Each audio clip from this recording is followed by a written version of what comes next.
Salam uşaqlar, mən bugün sizə şagirdlərimizin getdiyi sınaq imtahanlarının izahını verəcəm. Burada 3-cü və 4-cü sinif sınaq imtahanlarının nəticələri var. Deməli, biz burada birinci sual, yəni 31-ci suala nəzər yetirsək, görəcəyik ki, 31-ci sual şifrəli əməllər mövzusuna aiddir. Gəlin başlayaq izahlara.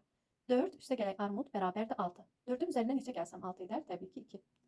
Armudumuzun qiyməti oldu 2. Gəlirik, bütün gördüyümüz armudlara 2 yazırıq. Sonra keçirik digər hissəyə. Alma, baxın bu hissədə. Alma üstə gələk 4 bərabərdir 9. Almamızın qiymətini tapmaq üçün 9-dan 4-ü çıxıb, bilirik ki 5 oldu. Almamızın qiyməti 5 oldu. Almamız 5, armudumuz isə 2. Cavabımız olacaq 7. B variantı 7. Keçirik 32-ci sual. Bu da şifrəli əməllər mövzusuna aiddir. 4 üstə gələk üzüm bərabərdir 6. Üzümü tapmaq üçün təbii ki 6-dan 4-ü çıxıb 2-ni almış olacağıq. Bütün üzümlərə 2 yazırıq. Sonra 1 üstə gələk 0 edəcək 1. Növbəti nar üstə gələk 3 bərabərdir 7. Narın qiymətini tapmaq üçün 7-dən 3-ü çıxıram, 4 almış oluram. Narımızın da qiyməti olacaq 4. Sonda isə nar və üzümün cəmini istəyir bizdən. 4-ün üzərinə 2 gəlib, nar və üzümün cəminin 6 olmuş olduğunu görürük. Keçirik 3-cü tip suala. Baxın, bu suallar cədvəllər mövzusuna aiddir və buradakı xətti görürüksə qalındır. Deməli, biz 8 və 6-dan 14 almışıq. Təbii ki, 8 və 6-dan 14-ü necə ala bilərik? 8 və 6-nı toplayarıq. 15 üstə gələk 6 bərabərdir 21. 23 üstə gələk 9 bərabərdir 32 olmuş olacaq. Cavabımız 32 olmuş olacaq. Keçək 4-cü suala. Bu tip suallarda cədvəllər mövzusuna aiddir. Biz qalın xətti görürüksə buradan. Deməli, yuxarıdakı həddlərdən aşağıdakı rəqəm almışıq. 27 və 4-dən buradakı 23 almışıq. Gəlin indi cavabımızı tapaq. 27 çıxaq 4, 23. 18 çıxaq 2, 16. Sual işarəsini tapmaq üçün 36-dan 5 çıxıram. Cavabımız 31 olmuş olur. 35-ci sualda uşaqlar cədvəllər mövzusudur. Bu tip suallarda ümumiyyətlə qarşı-qarşıya eyni sayda görürüksə, bunları nə edirik? 15 və 5-in cəmi edir 20. 14 və 6-nın da cəmi edir 20. 3 və 17-nin də cəmi edir 20. 8 və 12-nin də cəmi edir 20. Deməli, buradakı məntiqimiz nədir? Üst və alt hissələri toplayırıq, cavablarımız eyni gəlməlidir. İndi onun üzərinə neçə gəlsəm 20 olar? Təbii ki, 20-dən 10 çıxıram. Cavabım olmuş olur 10. Cavabımız olacaq C variantı 10. Keçirik 36-cı suala. Bu tip suallarda uşaqlar baxın. İki tərəfdən qalın xətt qoyulub. Deməli, bu iki həddən mən ortadakı həddi almış oluram. Yəni 24 üstə gələk 5 edəcək 29. Sonra çıxırıq 2. Deməli, buradakı ardıcıllığımız nədir? Birinci kənar hədləri toplayırıq, sonra 2-ni çıxırıq. Deməli, ardıcıllığımız budur. Yenə 32 üstə gələk 13 edəcək 45. 45-dən 2 çıxacam, buradakı 43 almış olacam. Eyni zamanda 14 üstə gələk 13 edəcək 27. 27-dən 2-ni çıxacam, cavabımız olacaq 25. Cavab A variantı 25 olmuş oldu. Keçək 37-ci suala.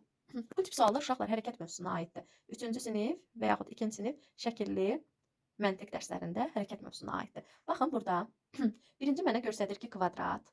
Kvadratın daxilində bu hissədə və içi dolu dairə. Sonra göstərir ki, yenə kvadrat və üst hissədə içi boş dairə. Deməli, burada hərəkətimiz nə oldu? Necə oldu? Alt hissədə olan keçdi üst hissəyə və içi dolu olan içi boş oldu. İndi biz eyni hərəkəti burada da tətbiq edəcəyik. Bizdə dairədir. Burada da dairə qoyacağıq. Üst hissədə içi dolu kvadratdır. İçi dolu kvadratdır. İndi biz burada alt hissədə içi boş kvadrat qoyacağıq. Yəni cavabımız olacaq C variantı.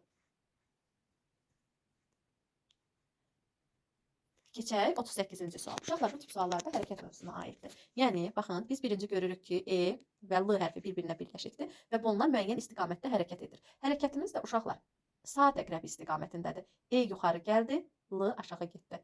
İndi növbəti hədd, indi yenə də saat əqrəbi istiqamətində olmalıdır. Yəni, bu fırlanacaq yenə, baxın, fırlanacaq və olacaq E bu cür, sağ tərəfdə və L isə bu cür. Yəni, bir dəqiqə. L'ımız da ona birləşik şəkildə bu cür olmuş olacaq. Yəni cavabımız A variantı olmuş olacaq. 39-cu sual. Bu sual da hərəkət mövzusuna aiddir və bu da saat əqrəb istiqamətində hərəkət edir. Görürəm ki, kvadratın daxilindəki bu işarə əvvəlcə buradaydı, sonra müəyyən bir hissədə olub, sonra burada olub, sonra burada olub. Deməli, növbəti həddimizdə bu işarə gələcək, bu istiqamətdə olacaq. Bu istiqamətdə olacaq. Cavabımız B variantı olmuş olacaq. Saat əqrəbi istiqamətində hərəkət edir. 40-cı sualda yenə də hərəkət mövzusudur. Burada da baxıram ki, ox birinci sağ tərəfi göstərir. Tək oxa nəzər yetirmirəm. Onun quyruq hissələrinə də nəzər yetirməliyəm. Sonra aşağı gəldi. Deməli, yenə də saat əqrəb istiqamətində fırlandı. Uşaqlar, baxın, bu cür fırlanır. Baxın, bu cür, bu cür. Yəni, saat əqrəb istiqamətində bu cür, bu hissə ilə gəlir. Sonra yenə də quyruq getdi. Sonra yenidən oxun istiqaməti sol tərəfi göstərdi. Növbəti həddə oxun istiqaməti uşaqlar yuxarını göstərməlidir. Baxın, yuxarını göstərməlidir. Ox bu cür olacaq yuxarı hissədə. Oldu, ancaq mən tək oxla bitirmirəm. Quyruq hissəsinə də diqqət yetirməliyəm. Burada B yox, cavab C variantı olmuş olacaq. Çünki ox yuxarı hissəyə gəldikdə, baxın, ox yuxarı hissəyə gəldikdə quyruq hissəsi də bu cür, bu formatda olacaq. Ona görə cavabımız C variantı olacaq. İndi keçək 4-cü sinifin sınaq suallarına. İndi isə uşaqlar biz 4-cü sinif sınağının izahına baxaq. Deməli, biz 3-cü sinif sınağından fərqli olaraq 4-də onluğun ayrılma qaydasına baxacağıq. Baxın, 4-dən B çıxıb 7 almışıq. Deməli, biz 4-dən B çıxa bilmərik. Ona görə buradan bir onluq veririk 4-ə. Olur 14. 14-dən 7 çıxırıq, eləyir 7. Deməli, B-imizin qiyməti 7 olmuş olacaq. İndi keçirik bura. Burada qaldı təbii ki 1. 1-dən 9 çıxıram, 2 alıram. Yəni 11-dən 9 çıxıram. Buradan bir onluq verirəm bura. Artıq oradan 5-dən bir onluq mən 1-ə verdiyimə görə 5-in yerinə 4 yazmış olacağam. Yəni 5 yox, 4 kimi baxacam ona. 4 çıxaq A bərabərdir 6. Yəni ki 14 çıxaq A. 14-dən A çıxsam 6 olursa, A-mızın qiymətini tapmaq üçün 14-dən 6-nı çıxıram. Eləyəcək 8. A-mızın qiyməti olacaq 8. A-ya 8 yazırıq. 8 çıxaq 7 bərabərdir 1 olmuş olur. Cavabımız A variantı 1. Onluğun ayrılma qaydasında diqqətli olmaq lazımdır uşaqlar. İndi keçirik 42-ci suala. 4-cü sinif sınaqlarında əksəriyyətində bu cür düşür şifrələməlidir. Ona görə mütləq onluğun ayrılma qaydasına diqqət etməliyik.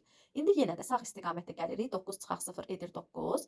İndi baxıram 5 çıxaq B edir 7. Təbii ki 5-dən biz nəsə çıxsaq 7 alınmır. Ona görə buradan bir onluq veririk. Edir 15. 15 çıxaq B bərabərdir 7. B-imizin qiyməti olacaq 8.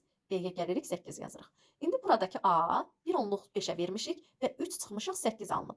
Təbii ki 8-in üzərinə 3 gəlirəm edir 11. 11-in də üzərinə bu bir onluğu gəlirəm edir 12. Yəni ki burada A-mızın qiyməti 2 olmuş olacaq. A-ya da 2 yazıram. 2-nin üzərinə 8 gəlirəm edir B variantı 10. 43-cü sual. Yenə də burada onluğun ayrılma qaydasına səhvə yol verdiyinə görə A-nı 1 yazıb. Şagirdimiz, amma diqqətli olmaq lazımdır. A-mız 2-dir. Çünki oradan bir onluq veririk biz. İndi keçirik 43-cü suala. 43-cü sualda yenə cədvəllər mövzusuna aiddir. Və qalın xətti görürəm. Deməli, mən 8 və 15-dən buradakı 21-i alıram. Baxaq görək qalına uyğunluq, ardıcıllığımız necə olacaq. Baxaq. 8 və 15-dən 21-i necə alıram? Təbii ki 8-in üzərinə 15 gəlirəm, edir 23 və çıxıram 2-ni, edir 21. 19-un üzərinə 16 gəlirəm, edir 35 və çıxıram 2-ni, edir 33. Buradakı ardıcıllığımız. Kənar hədləri toplayırıq və 2-ni çıxırıq. Yenə də 24-ün üzərinə 33 gəlirəm, edir 57 və 57-dən 2-ni çıxıram, edir 55. Sual işarəmizin yerində cavab 55 olmuş olacaq. Burada da yenə cədvəllər mövzusudur və biz qalın xətti görürük. Deməli, 27 və 9-dan buradakı 15-i almışıq. Necə almışıq? 27-dən 9 çıxacaq, 27 çıxaq 9 edəcək 18 və çıxacaq 3 olacaq 15. 34-dən 16 çıxacaq, 15 çıxacaq edəcək 19. 19-dan yenə də 3 çıxacaq edəcək 16. Yenə burada da 39-dan 12 çıxırıq, edir 27. 27-dən də yenə 3 çıxırıq, edir 24. Cavab C variantı olmuş olacaq. Yenə də 45-ci sual cədvəllər mövzusudur və baxırıq bir-bir. 7 ilə 29-u toplayırıq, edir 36, yazdıq. 15 ilə 21-i toplayırıq, edir 36. 25 ilə 11-i toplayırıq, edir 36. 31 ilə 5-i toplayırıq, edir 36. Deməli, bu 19 ilə sual işarəsində cəmi mənə 36-nı verməlidir. Ona görə sual işarəsini tapmaq üçün 36-dan 19-u çıxıb cavabımızı tapmış olacaq. 36-dan 19 çıxsaq, cavab A variantı 17 olmuş olacaq. Baxın, bura 17 yazıram. 17-nin üzərinə 19 gəlirəm, edir 36. Deməli, cavabımız 17 olmuş olacaq. 46-cı suala keçirik. 46-cı sualda yenə hərəkətdir. Uşaqlar, baxın, bu birinci şəklin tərsini çevirib, buradakı şəkil alıb. Yəni, götürürük. Tərs üzünü çeviririk, buradakı şəkil alırıq. İndi bu şəklin də tərs üzünü çevirməliyik və çevirdikdə avtomatik görəcəyik ki, B variantındakı şəkil alınır. Yəni biz tərs tərəfini çeviririk. Oldu, cavab B variantı. 47-ci sualda. 47-ci sualda hərəkət mövzusuna aiddir. Biz bunu keçmişik uşaqlar. Deməli, biz hərəkətə baxarkən hər bir həddə, hər bir simvola nəzər yetirməliyik. Baxırıq birinci kvadratın daxilində, baxın bu işarə birinci buradadır. Sonra buradadır, sonra buradadır. İndi növbəti həddə hansı istiqamətdə olacaq? Təbii ki, burada. Baxın, yeni digər küncdə olmuş olacaq bu işarə. Digər küncdə oldu. Çünki saat əqrəb istiqamətində hərəkət edir. İndi baxıram dairələrə. Dairə birinci buradadır. Sonra keçir sola. Sonra keçir yuxarı. İndi isə hansı hissədə olacaq? Təbii ki, bu hissədə olmuş olacaq. Ona görə də cavabımız B yox, C olmuş oldu. Hər bir həddə bir-bir baxmaq lazımdır. Görürəm ki, birinci bu dəyişir, bu dəyişdi. Sonra isə bu dəyişir, bu da yerini dəyişir. Bu stabil qalmır ki, o da yerini dəyişir. Ona görə diqqətli olmaq lazımdır. Keçdik 48-ci suala. Bu da hərəkət mövzusuna aiddir. Baxın, hər bir simvola bir-bir baxacağıq. Birinci gəlin baxaq kvadrata. Kvadrat birinci aşağıdadır. Sonra keçir sağa. Sonra keçir yuxarı. Deməli bu saat əqrəbi istiqamətində fırlanmır. Bu saatın əksi istiqamətində fırlanır. İndi kvadrat oldu yuxarıda. Növbəti həddə kvadrat olacaq sağ hissədə. Baxın sağ hissədə. Deməli C-də sağda deyil, D-də də sağda deyil. Amma A ilə B-də sağdadır. Aha, indi keçirik biz dairəyə. Dairə birinci bu hissədədir. Sonra alt hissəyə gəldi, sonra sağa gəldi. Növbəti həddə dairə təbii ki, yuxarı hissədə olmuş olacaq. Yəni A variantında da deyil, B variantına baxsam, nəzər yetirsəm, dairə yuxarı hissədədir. İndi yenə də düzdür, variantı tapmışıq, amma bitirməyək. Gəlin, rəngsiz kvadrata baxaq. Rəngsiz kvadratda birinci bu hissədədir. Sonra bu hissəyə gəldi, növbəti hissədə bu hissəyə gəldi, indi isə buradakı hissədə olmuş olacaq. Ona görə cavabımız olacaq B. Bu hərəkətlər mövzusudur uşaqlar. Cavab olacaq A yox, B. İndi gəldik 49-cu sual. Çox sadə sualdır. Baxın, dairənin daxilində 3 dənə nöqtə verib və burada dairəni 3 dənə hissəyə bölüb. 3 nöqtə, 3 hissə. Burada dairənin daxilində 2 nöqtə verib və burada dairəni 2 hissəyə bölüb. Burada dairənin daxilində 4 nöqtə verib. Biz deməli, yenə ardıcıllığımıza əsasən dairəni 4 hissəyə bölmüş olacağıq. Yəni cavabımız A, C variantı 4 hissəyə bölünmüş dairə olacaq. Keçək növbəti 50-ci sual. Bu da uşaqlar cədvəllər mövzusudur. Bu 3 dənə ədəddən biz qalın xətti görürük ki, bu 3 ədəddən buradakı ədədi almış olacağıq. İndi gələn görək hansı ardıcıllıq baş verib.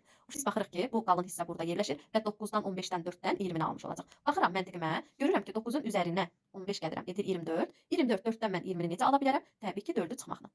İndi yenə də 18-in üzərinə 21 gəlirəm, edir 39. 39-dan 7-ni çıxıram, 32 alınır. Deməli, ardıcıllığımız birinci və ikinci ədədi toplayırıq, üçüncü ədədi isə çıxırıq. Yenə də 24 üstə gələk 37, eləyəcək 61. 61-dən 9 çıxıram, cavabım olur 52. Cavab B variantı. 52 olmuş olacaq. Belə uşaqlar, sağ olun.